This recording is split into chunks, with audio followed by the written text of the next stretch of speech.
Hello friends, welcome to commerce point. अगर channel पे नए हैं तो प्लीज सब्सक्राइब कीजिए, क्योंकि अभी फिलहाल में हम पढ़ रहे हैं एमपी बोर्ड के लिए थ्योरी का कंप्लीट रिवीजन। ठीक है, तो चलिए उससे पहले एक छोटी सी request, please subscribe the channel and like the video. ठीक है, चलिए हमने पार्ट 2 तक, पार्ट 2 तक हमने पार्टनरशिप डीड पढ़ ली थी कि पार्टनरशिप डीड होता क्या है। अब पार्टनरशिप डीड के कंटेंट की बात करते हैं कि पार्टनरशिप डीड में क्या क्या चीजें रहती है। हमें पता है कि पार्टनरशिप डीड क्या है। अब पार्टनरशिप डीड में क्या क्या कंटेंट्स हैं, तो देखिए पार्टनरशिप डीड अगर एक लीगल डॉक्यूमेंट है तो उसमें हर वो चीज रहेगी जो पार्टनरशिप से रिलेशन रखती है। ठीक है, यहां पर मैंने कुछ 16 पॉइंट्स नोट डाउन करवाए हैं, लेकिन इसके अलावा भी आप कुछ भी अगर पार्टनरशिप से जो भी चीजें रिलेशन रखती हो वो लिखेंगे तो सब कुछ सही रहेगा। ठीक है, एक इंपॉर्टेंट क्वेश्चन भी है कि content of the partnership deed, ठीक है, 3 से 4 नंबर में बड़ी आसानी से पूछ सकते हैं। ठीक है, तो देखिए सबसे ऊपर अगर एक लीगल डॉक्यूमेंट की बात करें तो सबसे ऊपर नाम आता है और एड्रेस आता है। किसी भी चीज का एक लीगल अगर डॉक्यूमेंट की बात करें तो नाम आएगा और एड्रेस आएगा। तो फर्स्ट हो गया name of the firm and address of the firm. Second की बात करें तो सभी पार्टनर के नाम और एड्रेस आएंगे, name and address of all the partners. Third, किस तारीख से आपने पार्टनरशिप चालू करी है वो आएगा। Date of commencement of partnership, किस तारीख से आपने पार्टनरशिप चालू करी है। हर पार्टनर ने कितनी पूंजी, कितनी कैपिटल लेकर आया है वो आएगा उसके बाद। ठीक है, जरूरी नहीं है कि यही वाले पॉइंट से बेटा, इसको आप यहां जंबलिंग भी कर सकते हैं। और सेकेंड चीज कि इसके अलावा भी आप बहुत सारे पॉइंट्स लिख सकते हैं। मैं कुछ पॉइंट्स बता रहा हूं। ठीक है, capital contributed by each partner, उनका प्रॉफिट शेयरिंग रेशो क्या है। हर पार्टनर का प्रॉफिट शेयरिंग रेशो आखिर है क्या। Ratio in which profit and losses will be shared by the all the partners. Her partner को, किस पार्टनर को कितनी कितनी सैलरी मिलेगी, कितना कमीशन मिलेगा, ये उस डॉक्यूमेंट में लिखा हुआ रहता है। तो salary and commission allowed payable to the partner. Next, कौन कौन पार्टनर क्या क्या काम करेगा भाई। कौन अकाउंट संभालेगा, कौन प्रोडक्शन डिपार्टमेंट देखेगा, कौन सेल्स डिपार्टमेंट देखेगा, सबका अलग अलग काम है। तो rights and duties and liability of all the partners. अगर पार्टनरशिप किसी निश्चित समय के लिए है कि भाई साहब 5 साल 10 साल के लिए अगर है तो कितने सालों के लिए है वो पार्टनरशिप डीड में लिखना जरूरी है। अगर ऐसा नहीं है कि भाई हमें नहीं पता कि कितने सालों के लिए, तो कोई प्रॉब्लम नहीं, मत लिखिए। Mode of appointment of auditors appointment, आप अपने यहाँ पे जो ऑडिटर रहता है, जो चार्टर अकाउंटेंट रहता है, किस तरीके से आप ऑडिटर को अपॉइंट करेंगे। आपका accounting period of the firm कौन सा रहेगा। अकाउंटिंग पीरियड मतलब कि आप अकाउंट्स किस डेट से किस डेट तक, नॉर्मली फाइनेंशियल ईयर चलता है 1 अप्रैल से 31 मार्च तक का। तो अकाउंटिंग पीरियड आप कौन सा रखना चाहते हैं, ये रखना चाहते हैं, इसके अलावा कोई रखना चाहते हैं तो वो इसमें लिखना पड़ेगा।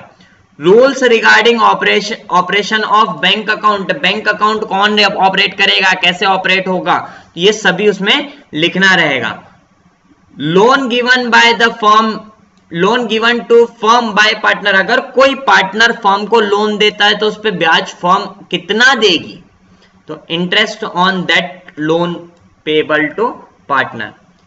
Methods for valuation of goodwill, आपने बहुत अच्छे से पढ़ा है गुडविल क्या होता है, कैसे कैलकुलेट करते हैं। तो कैसे, कौन सी मेथड, बहुत सारी मेथड हमने पढ़ी है, तो कौन सी मेथड से हम क्या करेंगे, गुडविल को वैल्यू करेंगे, ये भी उसमें लिखा होता है। Rules to be followed in case of admission, retirement and death of a partner, क्या क्या रूल्स रहेंगे किसी पार्टनर का अगर एडमिशन होता है, किसी पार्टनर का अगर रिटायर होता है या फिर किसी पार्टनर की डेथ होती है। जब पार्टनरशिप फर्म बंद होगी, नेक्स्ट, जब पार्टनरशिप बंद होगी तो अकाउंट्स को कैसे सेटल करेंगे। Settlement of accounts at the time of dissolution, dissolution मतलब फर्म अगर बंद हो रही है तो उस समय पे अकाउंट्स कैसे सेटल होंगे। और settlement of disputes among other partners, अगर डिस्प्यूट मतलब पार्टनर्स के बीच में क्या हो जाता है, पार्टनर्स के बीच में अगर कोई लड़ाई झगड़ा हो जाता है, कोई डिस्प्यूट हो जाता है, तो फिर या फिर पार्टनर एक दूसरे की बात नहीं मानते हैं, कोई डिस्प्यूट हो जाता है, तो उसको कैसे सेटल करेंगे। ये ही कंटेंट से पार्टनरशिप डीड के एक इंपॉर्टेंट क्वेश्चन है बेटा कि पार्टनरशिप डीड के कंटेंट क्या है। ध्यान दीजिए, वापस से बता देता हूं कि पार्टनरशिप डीड बनाना जरूरी नहीं है। ओके, चलिए, तो पार्टनरशिप डीड अगर बनाना जरूरी नहीं है तो फिर कौन कौन से प्रोविजन लगेंगे पार्टनरशिप डीड नहीं बनाई है तो। Provision in the absence of partnership deed, partnership deed के अब्सेंस में बहुत बहुत बहुत इंपॉर्टेंट क्वेश्चन, एक बहुत ज्यादा पूछे जाने वाला क्वेश्चन ये है, provision in the absence of partnership deed. ज्यादा से ज्यादा पॉसिबिलिटी है कि इस साल के क्वेश्चन पेपर में आपको ये क्वेश्चन देखने को मिल जाएगा। तो ध्यान दीजिएगा, प्रॉफिट शेयरिंग, जब पार्टनरशिप डीड नहीं बनाई है तो ये प्रोविजन लगेंगे, नहीं तो पार्टनरशिप डीड में जो लिखा है वो लगेंगे। ठीक है, तो ध्यान से समझिएगा। प्रॉफिट शेयरिंग, तो प्रॉफिट शेयरिंग अगर कोई डीड नहीं बनाई है तो सभी पार्टनर के बीच में बराबर प्रॉफिट बटेगा। Profit will be shared equally by all the partners. भले किसी ने कितनी भी कैपिटल लगाई हो, एक ने 10 लाख रुपए लगाया और एक ने 1 लाख रुपए लगाया, तो भी प्रॉफिट सबको बराबर मिलेगा। इंटरेस्ट ऑन कैपिटल, कैपिटल पे कोई ब्याज, तो किसी प्रकार का कैपिटल पे ब्याज नहीं दिया जाएगा। ठीक है, इंटरेस्ट ऑन लोन, लोन पर ब्याज, लोन पे ब्याज, अगर पार्टनर ने फर्म को लोन दिया है, पार्टनर ने फर्म को, वापस से रिपीट कर रहा हूं, पार्टनर ने फर्म को लोन दिया है तो 6% पर annum के हिसाब से ब्याज दिया जाएगा। 6% सालाना के हिसाब से क्या किया जाएगा, ब्याज दिया जाएगा फर्म के द्वारा पार्टनर को।